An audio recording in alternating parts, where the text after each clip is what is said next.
Hello students, आज इस video में हम चैप्टर 11 क्षेत्रमिति प्रश्नावली 11.2 से क्वेश्चन नंबर 11 सोल्व करेंगे। तो क्वेश्चन नंबर 11 देखिए, संलग्न पिक्चर फ्रेम के आरेख की बाहरी एवं अंतःविमाएँ क्रमशः 24 सेंटीमीटर गुणा 28 सेंटीमीटर एवं 16 सेंटीमीटर गुणा 20 सेंटीमीटर है।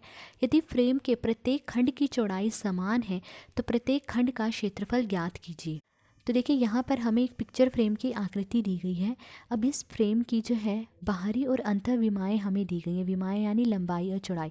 बाहरी विमाएँ देखिए दी गई हैं, लंबाई दी गई है 28 सेंटीमीटर और चौड़ाई दी गई है 24 सेंटीमीटर। और अंतर विमाएँ दी गई हैं, देखिए लंबाई दी गई है 20 सेंटीमीटर और चौड़ाई दी गई है 16 सेंटीमीटर। अब कहा गया है कि इस फ्रेम के प्रत्येक खंड की चौड़ाई अगर समान है तो प्रत्येक खंड का क्षेत्रफल ज्ञात कीजिए। देखिए, ये जो है खंड है, इसे खंड कहा गया। तो यहाँ पर देखिए 1 2 3 4, ये 4 खंड बन रहे हैं। अब इन चारों खंडों की चौड़ाई जो है बराबर है, ठीक है। जितना चौड़ा ये है उतना ही ये, उतना ही ये और उतना ही ये, चारों खंडों की चौड़ाई बराबर है। तो हमें क्या करना है, इन खंडों का क्षेत्रफल निकालना है कितना है।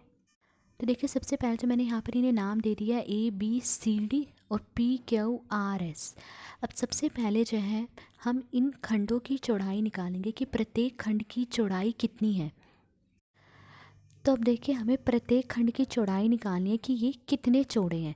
तो देखिए, हमें पता है यहाँ से यहाँ तक ये 24 सेंटीमीटर है, ठीक है। और यहाँ से यहाँ तक ये 16 सेंटीमीटर है। अब अगर हम 24 में से 16 माइनस कर दें तो पूरा 8 सेंटीमीटर आ जाएगा। अब उस 8 को जो है हम इन दो भागों में बांट देंगे। अब देखिए, ये दोनों जो है बराबर है, जितना ये है चौड़ा उतना ही ये चौड़ा है, तो दोनों बराबर हैं। तो 8 को जो है हम 2 से भाग दे देंगे। 8 को 2 से भाग देंगे, कितना आएगा, 4 सेंटीमीटर। तो ये भी 4 सेंटीमीटर चौड़ा है और ये भी 4 सेंटीमीटर चौड़ा है। तो और हमें पता है कि प्रत्येक खंड की चौड़ाई बराबर है, तो ये चारों खंड जो है 4-4 सेंटीमीटर चौड़े हैं। तो प्रत्येक खंड की चौड़ाई बराबर 24 माइनस 16, और इससे हम भाग दे देंगे 2 से, तो बटे में 2 आ जाएगा। 24 में से 16 माइनस करें, कितना आया, 8। 8 को 2 से भाग दिया, कितना आया, 4 सेंटीमीटर। तो प्रत्येक खंड की चौड़ाई 4 सेंटीमीटर। अब हम इन चारों खंडों का क्षेत्रफल निकालेंगे।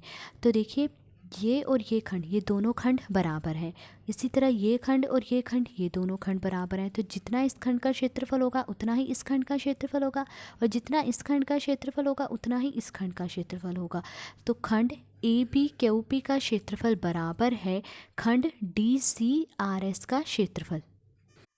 तो देखिए, खंड ABQP का क्षेत्रफल बराबर है खंड DCRS का क्षेत्रफल। अब देखिए, जो खंड ABQP है, ये इसकी आकृति कैसी है, समलंब की आकृति है। और समलंब का क्षेत्रफल निकालने का फॉर्मूला क्या है, 1/2 गुणा ब्रैकेट में समांतर भुजाओं का योग। तो देखिए, इसमें ये भुजा और ये भुजा, ये दो भुजाएं समांतर हैं, तो इन दोनों भुजाओं का योग, ये कितनी है, 24। तो 24 प्लस ये भुजा कितनी है, 16 सेंटीमीटर। तो 24 प्लस 16 समांतर भुजाओं का योग गुना उनके बीच की दूरी। अब इन समांतर भुजाओं के बीच की दूरी कितनी है, देखिए अभी हमने पता करा कि इन खंडों की चौड़ाई जो है 4 सेंटीमीटर है। यहाँ से यहाँ तक ये 4 सेंटीमीटर, तो इनके बीच की दूरी कितनी है, 4। तो 1/2 गुणा 24 प्लस 16, 24 में 16 प्लस करेंगे, कितना आएगा, 40, ठीक है। फिर गुणा 4। अब देखिए, 2 एकम 2, 2 दूनी 4, 40 को 2 से गुणा करेंगे, कितना आएगा, 80 वर्ग सेंटीमीटर। तो इन दोनों खंडों का क्षेत्रफल कितना आया, 80 वर्ग सेंटीमीटर। अब इन दोनों खंडों का क्षेत्रफल निकालना, तो जितना इस खंड का क्षेत्रफल होगा उतना ही इस खंड का क्षेत्रफल।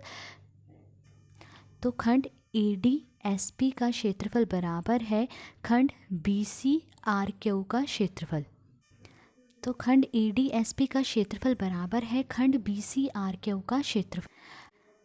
अब देखिए, जो खंड है BCRQ, इसकी आकृति कैसी है, समलंब की आकृति है। समलंब का क्षेत्रफल निकालने का फॉर्मूला क्या है, 1/2 गुणा समांतर भुजाओं का योग गुणा उनके बीच की दूरी। तो यहाँ पर समांतर भुजाएं कौन सी है, देखिए 28 सेंटीमीटर और 20 सेंटीमीटर, ये समांतर भुजाएं। तो इन दोनों का योग, तो 1/2 गुणा समांतर भुजाओं का योग। समांतर भुजाएं कौन सी है, 28 सेंटीमीटर प्लस 20 सेंटीमीटर। तो समांतर भुजाओं का योग गुणा उनके बीच की दूरी।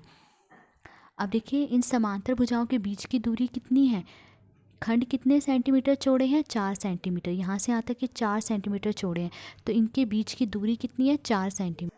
तो गुणा 4, तो 1/2 गुणा 28 + 20, 28 में 20 प्लस करेंगे कितना आएगा 48 गुणा 4, 2 एकम 2, 2 दूनी 4, 48 को 2 से गुणा करेंगे तो कितना आएगा 96 वर्ग सेंटीमीटर। तो इन दोनों खंडों का क्षेत्रफल कितना आया 96 वर्ग सेंटीमीटर। तो देखिए हमने इन चारों खंडों का क्षेत्रफल निकाल लिया। तो आज इस वीडियो में हमने क्वेश्चन नंबर 11 सोल्व करा। अगर आपको वीडियो पसंद आई हो तो please like share and subscribe. Thank you.